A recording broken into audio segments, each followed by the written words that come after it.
video, I was discussing about the term osmotic pressure. Again, I am here for recruiting the new term, that is application of osmotic pressure. But इस term को समझने से पहले हमने हमारा last topic खत्म करा था वेंट ऑफ इक्वेशन पे, और मैंने आपको कहा था कि वेंट ऑफ इक्वेशन का डिटेल पार्ट मैं आपको आगे वाली वीडियो में बताऊंगी, तो हम उसी को ले लेते हैं। तो फ्रेंड्स देखिए, वेंट ऑफ ने ऑस्मोटिक प्रेशर को कैलकुलेट करने के लिए टर्म दी थी, and according to Van't Hoff osmotic pressure is denoted by the symbol pi. Osmotic pressure को पाई से डिनोट करते, तो एक्चुअली इनकी टर्म क्या थी, pi is directly proportional to C, that is concentration of the solution. फिर उन्होंने term को एक्सपांड करा था, तो इनका फॉर्मूला आ गया था पाई equals to CRT।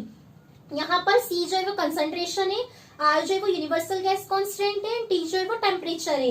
And as you know that concentration जो होता है वो N/V के इक्वल होता है, that is number of moles and volume of solution. अब हम क्या कर सकते हैं, यहाँ पे जो C है उसकी जगह हम N/V रख सकते हैं, तो pi equals to N/V RT। अब फ्रेंड्स देखिए, आप ये बात बहुत अच्छे से जानते हैं कि जो हमारा कोलिगेटिव प्रॉपर्टी है उनका यूज होता है मॉलिक्यूलर मासेस को कैलकुलेट करने के लिए, किसी भी नॉन वोलेटाइल सॉल्यूट के मॉलिक्यूलर मास को कैलकुलेट करने के लिए।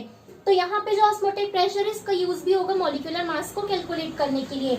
अब मॉलिक्यूलर मास के लिए हमें जो फॉर्मूला है मॉलिक्यूलर मास के फॉर्मेट में कन्वर्ट करना पड़ेगा। तो देखिए यहाँ पर N जो है वो नंबर ऑफ मोल है, और यदि हम सॉल्यूट की बात करते हैं क्योंकि हमारी कोलिगेटिव प्रॉपर्टी का सॉल्यूट पर डिपेंड करती है, तो सॉल्यूट के लिए हम ले लेते हैं B। तो यहाँ पे जो N है number of moles of solute है, जिसे हमने रिप्रेजेंट करा NB से। अब जो नंबर ऑफ मोल होते हैं वो given weight upon molecular weight के इक्वल होते हैं, तो given weight that means WB and molecular weight that means MB। तो हम जो N है इसे रिप्लेस कर देते हैं इन टर्म से, तो यहाँ पे क्या जाएगा, pi is equals to WB upon MB into V, और न्यूमरेटर में रह जाएगा RT। अब इस फॉर्मूले को आप शिफ्ट कर लीजिए, MB को यहाँ पे ट्रांसफर कर दीजिए, तो हो गया MB is equals to WB RT upon pi RT, pi into V।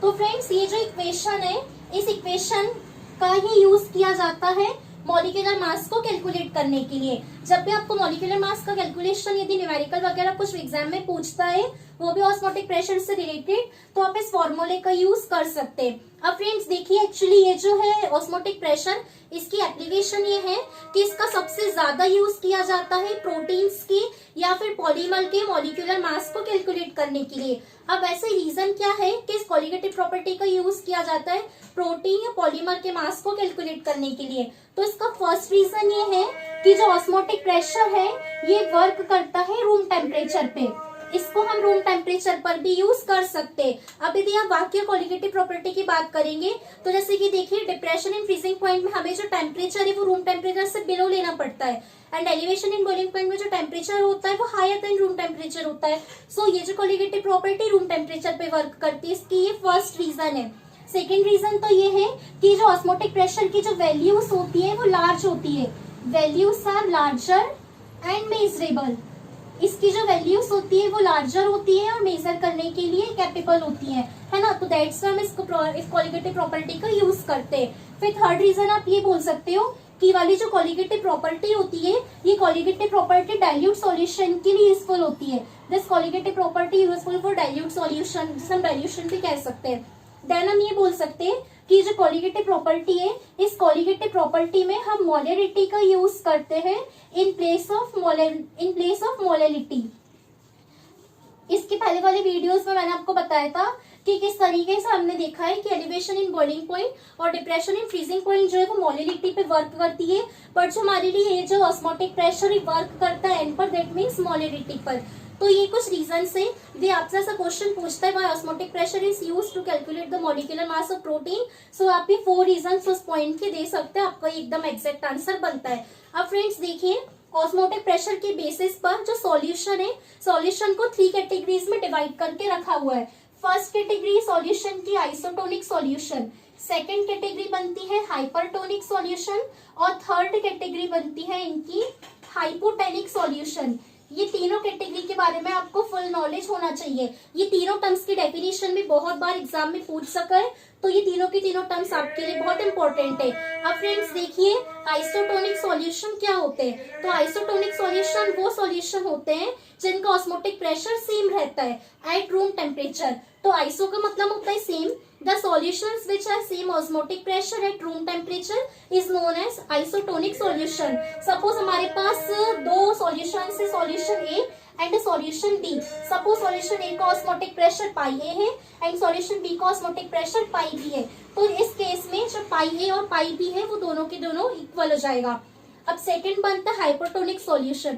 तो हाइपरटोनिक सॉल्यूशन वो सॉल्यूशन होते हैं जिसमें एक सॉल्यूशन का जो कंसंट्रेशन है वो दूसरे सॉल्यूशन के कंपैरिजन में ज्यादा होगा। The solution which have higher concentration as compare to other solution is known as hypertonic solution. तो इससे यदि हम इक्वेशन के फॉर्म में इनपुट करके देखें तो यहाँ पे जो पाई ए है वो पाई बी से ज्यादा होता है। अब हाइपोटोनिक सॉल्यूशन, तो हाइपोटोनिक सॉल्यूशन वो सॉल्यूशंस कहलाते हैं जिसमें जो एक सॉल्यूशन का कंसंट्रेशन है वो सेकंड सॉल्यूशन के कंसंट्रेशन से कम होगा। The solutions which have less concentration as compare to other solution is known as hypotonic solution. और इस केस में जो पाई ए है वो लेस हो जाएगा पाई बी से। अब फ्रेंड्स देखिए, ये जो ऑस्मोटिक प्रेशर है इसकी बायोलॉजिकल एप्लीकेशंस भी काफी सारी, इनका बायोलॉजिकल सिग्निफिकेंस भी है। तो उसमें से मैं आपको बायोलॉजिकल सिग्निफिकेंस का एक एग्जांपल बताती हूँ। सपोज आरबीसी की बात करें यदि हम, रेड ब्लड कार्पसल्स की, तो यदि आप आरबीसी को वाटर में डाल के रखते हो प्योर सॉल्वेंट में तो क्या होगा फ्रेंड्स, देखिए जो वाटर है वो उसका पासेज होगा आरबीसी के अंदर, तो जिसके कारण जो हमारे आरबीसी सेल्स है उनका साइज जो है वो स्वेल हो जाएगा। और यदि काफी सारे अमाउंट में वाटर का पासेज होने लगा आरबीसी के अंदर, उसमें पहले से वाटर कंटेन होता है, बट यदि अगेन एक्स्ट्रा वाटर उसमें जाता जा रहा है तो एक पॉइंट ऐसा आएगा जिस पॉइंट पे जो आरबीसी है वो बर्स्ट हो जाएगी। तो ऐसी प्रोसेस जिसमें वाटर का जो कंसंट्रेशन है वो आरबीसी के अंदर ट्रांसफर होता है, इस प्रोसेस को हम कहते हैं होमोलिसिस। ठीक है, ये इस केस में क्या होगा, जब हम वाटर आरबीसी को वाटर में रखते हैं तो वाटर जब आरबीसी के अंदर यदि चला जाएगा तो आरबीसी का जो साइज है वो स्वेल जाएगा और एक कंडीशन ऐसी होगी कि जिस कंडीशन में जो आरबीसी वो बस्ट हो जाएगी, ये कहलाता है होमोलिसिस। सेकंड केस इसका जस्ट अपोजिट हो सकता है, यदि हम रेड ब्लड कार्पसल्स को सैचुरेटेड ब्राइन सॉल्यूशन में रखेंगे तो उस केस में क्या होगा, जो आरबीसी का वाटर है वो वहां उसकी सेल से निकल करके ब्राइन सॉल्यूशन में आएगा, क्योंकि ऑस्मोसिस में क्या होता है, लो कंसंट्रेशन से हाई कंसंट्रेशन में आता है। अब सैचुरेटेड ब्राइन सॉल्यूशन का जो कंसंट्रेशन है वो ज्यादा हो गया और आरबीसी के अंदर का जो कंसंट्रेशन है वो कम है, तो इस केस में क्या होगा, जो वाटर है वो आरबीसी से निकल करके सैचुरेटेड ब्राइन के सॉल्यूशन में आएगा। तो इस केस में जो आरबीसी का साइज है वो एकदम श्रिंक हो जाएगा। तो जिसमें आरबीसी का साइज श्रिंक होता है वो टर्म कहलाती है प्लाज्मोलिसिस। तो बायोलॉजिकल सिग्निफिकेंस में हमने दो टर्म्स देखे,